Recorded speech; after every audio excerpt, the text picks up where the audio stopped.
person. And when she asked me, is there really possible that a person, not a God, can realize the truth? In other words, she doesn't believe in a noble one. It's possible. Does that mean he doesn't have the worldly right view in Buddhism, and she will be reborn in the three lower realms? That's not possible, right? So which one in this whole set is essential? I'd say the one that's most essential is the idea that there are fruits and results of good and bad deeds. That is what I call maybe the umbrella under which all of the others fit.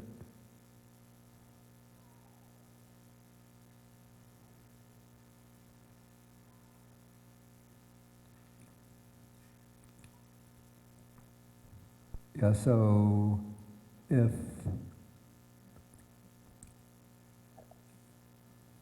and it could be like a person doesn't believe that there's any kind of continuation of consciousness beyond death, and that our good and bad deeds produce their results in some future lives. So what I would say is that if a person is skeptical about that, they don't have the mundane right view, but they don't have the wrong view unless one comes to a strong dogmatic denial. There's no result of good and bad deeds. Whatever one does doesn't matter. When death takes place, everything finished. So you can do whatever you want in this life, as long as you don't get caught by the law. That would be a definite wrong view. But somebody says, I don't see any evidence, because I have a scientific background. I don't see any evidence that consciousness survives beyond death. And so I'm just doubtful about that. Okay, if somebody is doubtful about that, then you could say that they don't have the right view, but they don't have the wrong view. Does that make sense? Do you see the difference? No. Okay, the wrong view is making a definite assertion or holding the definite belief that there's no result of good and bad deeds.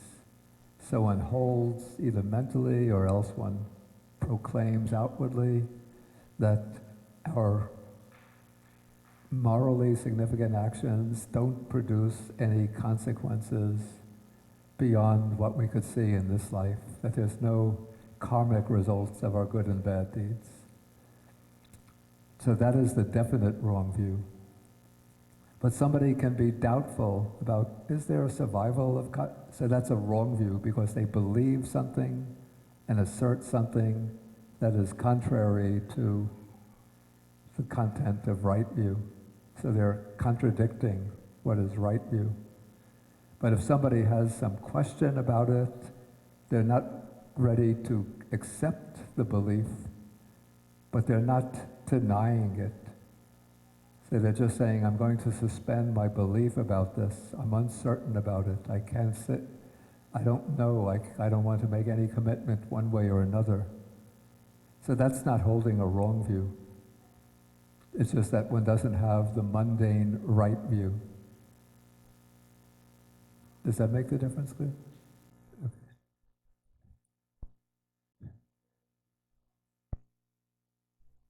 Okay. Any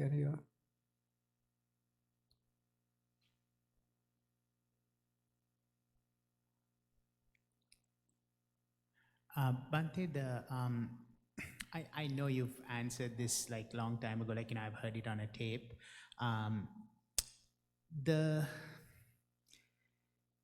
The wrong livelihoods, the 5 wrong livelihoods, like, the world has come to a place where it's very complicated right now, because people can buy stocks at Raytheon, or you could work as an accountant for a like a defense contractor, or you could be selling alcohol at a supermarket because you happen to be a cashier. Like, that too, Oh, yeah. what was that? Work at a big pharmaceutical company. Yeah. So how can we, I mean, I guess I'm asking for your opinion on that because I don't think there's a direct answer for this question. Like, how can we avoid the wrong professions or the... Yeah, and I would say also that there are various degrees of responsibility. So I would say that one has to assess the degree of one's own personal responsibility in a particular line of livelihood. For example, one might be working at a chemical corporate, say a cosmetics corporation, which does testing of cosmetics on animals, which, excuse me, not, None of them do now. they Not don't? the cosmetic companies that sell in the United States, Canada, Europe, all the big ones, for years they have not used animals. For Oh, years. they've stopped using animals. Yeah, I'm not saying that you couldn't find one in some weird corner of the world, but like, you know, Estee Lauder, CoverGirl Coty, Oh. Maybelline, there's a million more, but for years they have, I mean, years and years and years, they have not done that. Okay. Oh, that's good to know. I didn't know that. Okay, but let's take another example. Excuse me?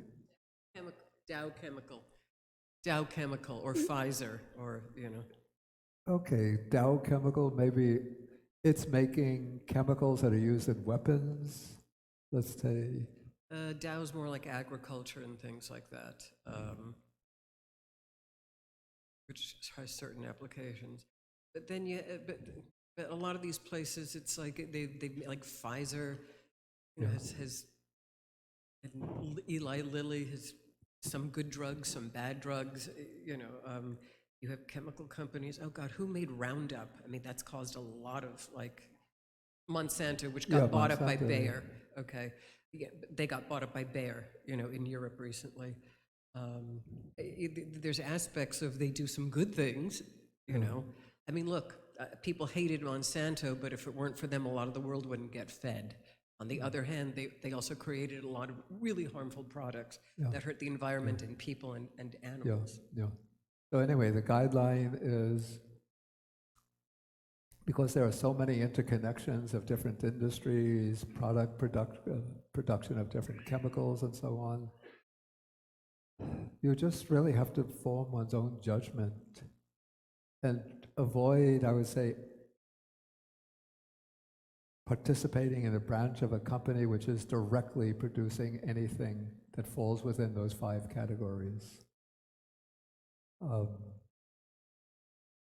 Yeah, so if they're producing a chemical which has harmful consequences, try to switch to a different department. But it doesn't mean that one has to leave the company completely.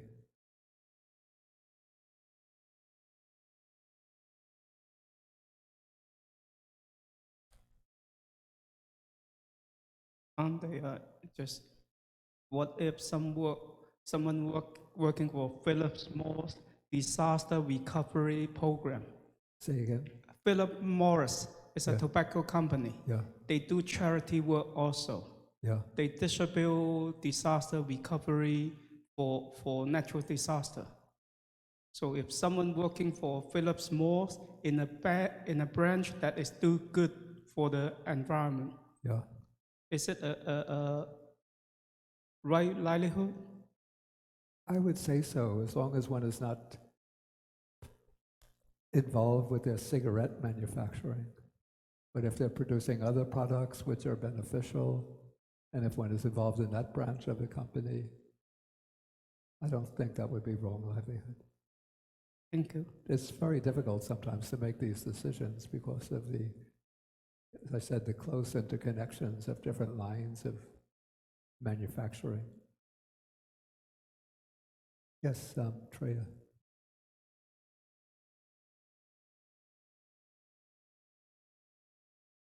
What also makes it difficult is even if you were working at Philip Morris or Altria, or, you know, those are the two really huge, or British American Tobacco, I mean, you may not be physically working in the place where they are making the cigarettes, But maybe you're in the law department, you're a secretary or a paralegal or a lawyer.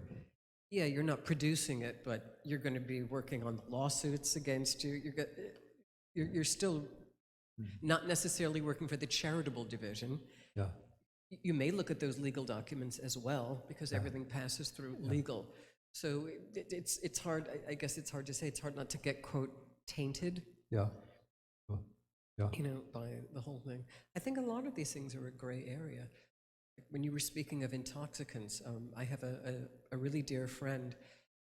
She has broken her back 3 times. Yeah. She has horrible nerve damage since her 20s. She can't live without being on heavy-duty painkillers.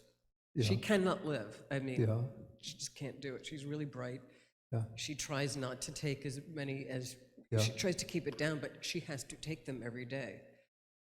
And sometimes I can tell if she's just taken them, because she'll forget, and she's a really bright person. This is But a painkiller, I wouldn't consider it in the same but in her class as- case, yeah, but I'm just saying, it's like some people might say, oh, she's on intoxicants all the time. No, Well, it's like, yeah, she's got to be. Or else she'll be screaming in agony. A painkiller, I don't think, is intrinsically an intoxicant. I mean, some people do use them. I mean, people could some use people do them abuse for them, like, intoxication, but you if somebody can. is using for the For a really desperate the need. purpose for which it's manufactured, which is the alleviation of pain, then there's no problem there.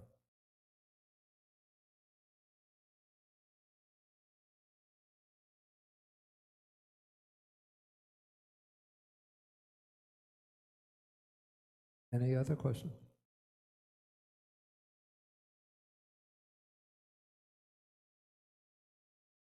Okay, if no question, then we can start our meditation.